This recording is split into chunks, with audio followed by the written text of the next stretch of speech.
恋综上，我和影帝被问及喜欢初恋哪一点，他低头羞涩的一笑。他当时坐我旁边，我数学140分，他数学14分，想看看他脑子里装的是什么。我冷笑连连，我历史90分，他历史3分，我想看看是何等倭寇。看到江彦川的采访时，我刚因为在片场偷看小说被送上热搜，视频里我捧着剧本看得津津有味，下一秒镜头被放大，剧本里的手机暴露出来，屏幕上赫然是最近大火的言情小说，哈哈，原来女明星也爱看霸道总裁爱上我吗？还真别说，我上学的时候就这么偷看小说的，求个女明星同款书单等等。姐妹们有没有看江彦川的热搜？我咋觉得这么不对劲呢？刷到这一条，我也有些好奇，转而点进了江彦川的那条热搜，是他接受采访的视频。主持人问他有做过对不起别人的事吗？江彦川愣了几秒，不好意思的笑笑。高中的时候，我同桌上课偷看小说看哭了，被老师当场抓包。然后我跟老师说，他是因为每次都不叫他回答问题被气哭的。我拳头渐渐的捏紧。江彦川还在继续，后来老师每节课都叫他，他气得把我拉黑了，满屏弹幕都在哈哈哈，唯有我咔嚓一声将手里的薯片捏了稀碎，因为被江彦川害得回答1个学期问题的怨众同桌就是我。而且老师许是害怕我的心理出现问题，当天就告诉全办公室的老师，以后上课一定要提问我，不要打消我学习的积极性。从那天开始，我上课的时候基本就没有坐下过，虽然成绩直线上升，但我还是将近半个月没跟江彦川说话。视频结束，热搜已经开始爆炸，太巧了吧？乔佑那边刚刚在剧组看小说被抓包，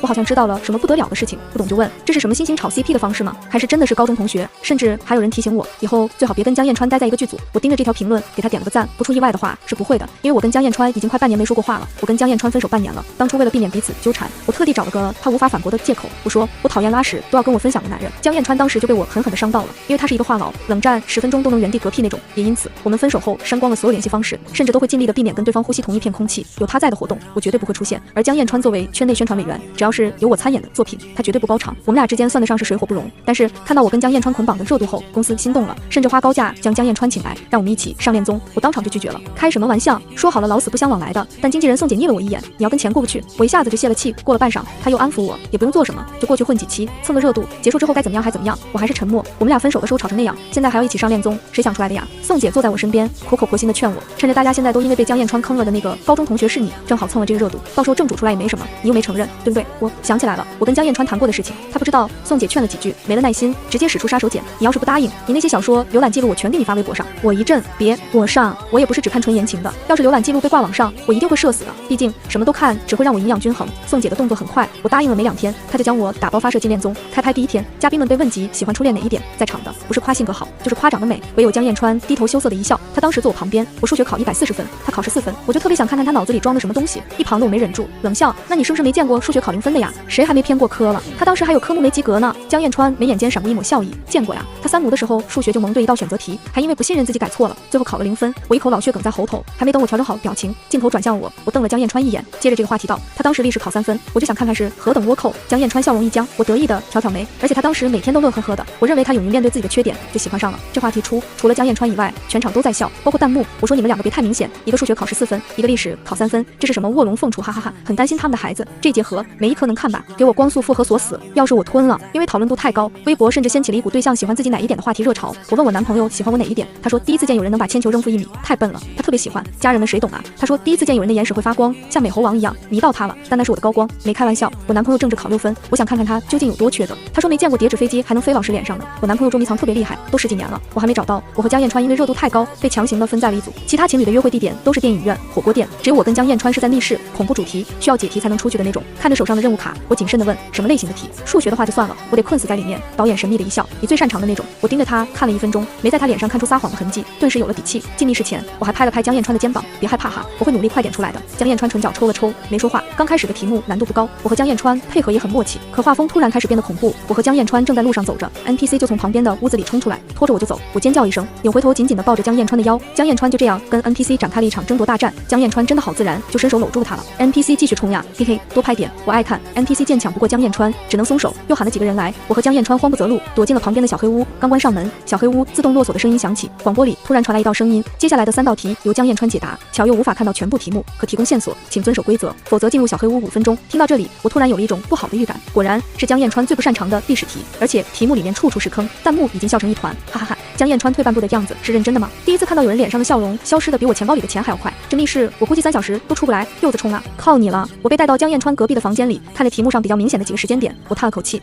江彦川上学的时候就最头疼背时间表了，这要怎么提示啊？我这边还在思索，江彦川就已经开始踩坑了，眼见着他毫不犹豫的就要选下最离谱的那个答案，我赶紧叫住他，给我住手！江彦川身子一抖，乖乖的收回了手。手，想了半天，我还是用各种谐音梗给了江彦川线索。本来以为接下来应该不会再有这种环节了，结果最后一道题竟然是数学。广播里适时的提醒，这道题目由江彦川辅导完成，可以直接告知答案，但过程必须由乔佑写出。我腿一软，差点跪在地上。江彦川高中3年都没能拯救我的数学成绩，我们现在要靠这个完成任务，这怎么可能？江彦川撸起袖子，眼角眉梢皆是笑意。来吧，我来给你讲。只一瞬间，我的眼眶就红了。别问，就是被数学吓的。乔佑快哭了，哈哈哈！看到了没？一个历史不好，一个数学不好，我看还有谁不承认他们俩是彼此的初恋？密室在哪儿？避个雷，数学考试跟着人绕着走。这道题特别简单，我以前20分钟就能做出来，可惜我现在是大学生，不是这么难。你们要抓乔佑去考研啊？弹幕里一片欢乐，我却扯了扯江彦川的衣角，怎么办啊？我真的听不懂。想当年，我可是偏科到数学老师搓着手问我是不是对他有什么意见的学生。江彦川显然也很明白，我天生就少长了半个学数学的脑子。他想了想，弯下身子在我耳边道：“我给你念过程，你写，反正都说了，可以告诉你答案。”我眼睛一亮，但很快的，我跟江彦川都笑不出来了。当时就没认清楚各种数学符号，现在更不记得了。他念了半天，我就只写出几个字母。江彦川深呼吸了几下，在纸上写了几个公式，然后继续压低声音道：“符号我都给你圈出来了，再念一遍答案。”我叹了口气，又努力了好久好久，终于完成了那道题。到后来，江彦川就插握着我的手教我写了，看着我眼睛都快哭肿了。节目组也没说什么，就这样放过了我跟江彦川。反正各种甜甜的时刻都录下来了，话题也有了，再继续下去，受折磨的就要变成他们了。毕竟没有人愿意听同一道数学题听10遍，没有人。完成密室任务后，我和江彦川跟其他嘉宾会合，其他嘉宾都甜甜蜜蜜的，唯独我跟江彦川面无表情，像是被吸干了精气。同我交好的女演员林双好奇的凑过来：“你们不是去玩密室了吗？怎么弄成这副鬼样子？”她凑过来的时候，手里还抱着花。我叹了口气，大概就是被摧残了一下午。她看看我，又看看江彦川，好像明白了什么，于是她将花塞进我怀里，帮我抱一会儿。太累了，她力道太大，我被杵得后退2步，刚好退进江彦川怀里。她一手打电话，另一手下意识扶住了我。林双比了个耶，甚至还朝我用口型说道：“我只能帮你到这里哦。”我瞪了她一眼。就在这时，江彦川挂断电话，顺手接过我手里的花，给我的。谢谢。说这话的时候，他嘴角都快咧到耳根子后面去了。哟，瞧他那不值钱的样子，还知道说谢谢，你人还怪礼貌的嘞。乔佑人都傻了，哈哈哈。我刚想说这不是给他的，就见他已经抱着花四处炫耀，人家小情侣在一起准备食材，他抱着花过去晃了一圈。你问我晚上吃什么啊？对，柚子刚送了我一束花，人家在一边看夜景，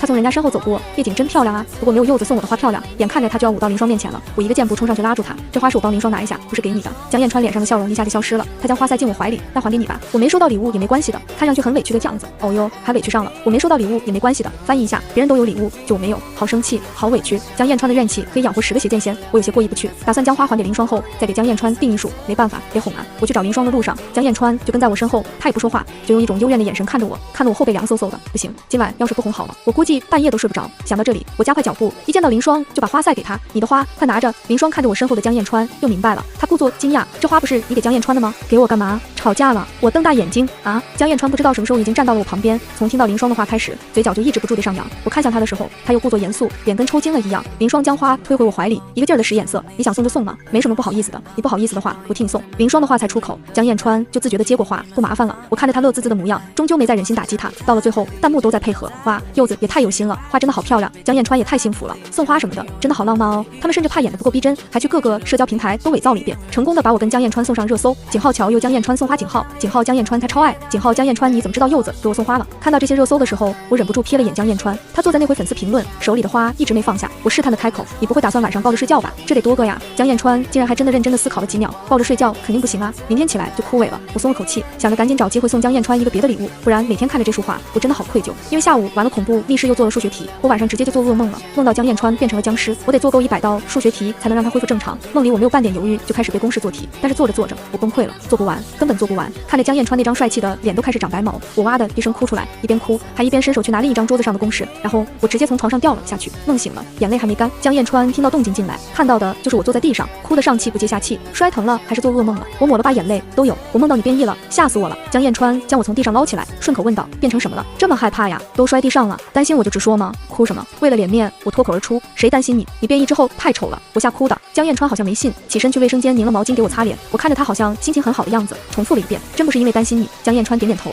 让我继续躺下睡觉。临走前，他没忍住问我变异了是什么样子，让你吓成这样。我拉高被子，就浑身长白毛，眼睛是绿的，还有獠牙。江彦川脸色黑了下来：“快睡觉，给你开着灯，害怕喊我。”哦，后面的活动是要给彼此做一道爱吃的菜。我和江彦川以前住在一起的时候就自己做饭，因此完全没在怕的。可江彦川好像状态不太好，不是割到手，就是炒菜的时候被油溅伤，最后菜是做出来了，可江彦川的手却伤痕累累，我只好先给他处理伤口，一边上药一边嘲笑他：“江彦川，这才多久啊，你就不会做饭了？”江彦川疼得倒抽一口冷气，又没人吃我做的饭，我自己也懒得做。小江同学又开始卖惨薄乔佑同情了，乔佑快吃他做的饭，看孩子可怜的，难怪江彦川前段时间胖了，原来是吃外卖吃的。乔姐，快给他包扎，伤口马上就要愈合了。江彦川看着我给他包扎，突然道：“再包一圈吧，万一沾水发炎就更疼了。”我白了他一眼，包那么厚干什么？大夏天的，你武区吗？江彦川撇撇嘴，没再说话。弹幕里开始肆无忌惮地嘲笑他，哈哈哈哈！柚子白眼都快翻上天了，笑死！江彦川卖惨失败，乔柚别地解装。江彦川以手不方便为借口，一直跟在我身边。我一凶他，他就可怜兮兮地捂着手，只有站你旁边才不会疼。我只好放任他继续跟着，因为江彦川受伤，我们没有参加晚上的活动，留在了别墅里。我缩在沙发里，继续看前些日子追更的小说。期间，江彦川一直试图引起我的注意。你在看什么？好看吗？我好无聊，给我发个链接好不好？我也想看。小说比我好看吗？理理我呀！此时我正看到最甜的时刻，在沙发上扭成了蛆。江彦川还在絮叨：“你都看了好久了，也该看我一会儿了吧？”我瞪了他一眼，闭嘴。江彦川真的闭嘴了，然后我躺回沙发继续扭。等我看完一篇文，发现他还坐在原地，眼巴巴地瞅着我。我下意识地把手机倒扣，问他想怎么样。江彦川刚要开口，就见其他嘉宾急急忙忙地冲了进来，都被淋成了落汤鸡。外面下雨，他们的户外活动只能取消。节目组按照网友投票，让我们一起打游戏。在游戏中最先死掉的，就要随机地挑选网友的问题回答，甚至为了考验默契，还要一起写在白板上。我坐在江彦川身边，有些紧张。你一会儿千万要苟到最后啊，我肯定第一个就淘汰了。江彦川一脸自信地说不会。林双就在旁边，闻言冲我挑挑眉，他对你还怪有信心的。江彦川也跟着笑，他肯定能赢的，我自己都不信。但在接下来的游戏中，我一边喊着让江彦川救我，一边用嫌疑山飞2个嘉宾，就连我快要掉下去淘汰的时候，只要喊一句救我，就能成功的拖下去1个嘉宾。我跟江彦川毫无悬念的夺冠。林双看得叹为观止，你也太彪悍了，一边让人救你，一边扇飞好几个。江彦川解释道，他以前玩游戏就这样，每次一喊救我，我们铁定能赢。我用手肘杵了他一下，让他别乱说话。弹幕一副我们都懂的模样，乔又好倔强啊哈哈哈，到现在还在遮遮掩掩的，很好奇江彦川究竟怎么得罪他了，连0分都不给。我猜是因为江彦川打扰他看小说了。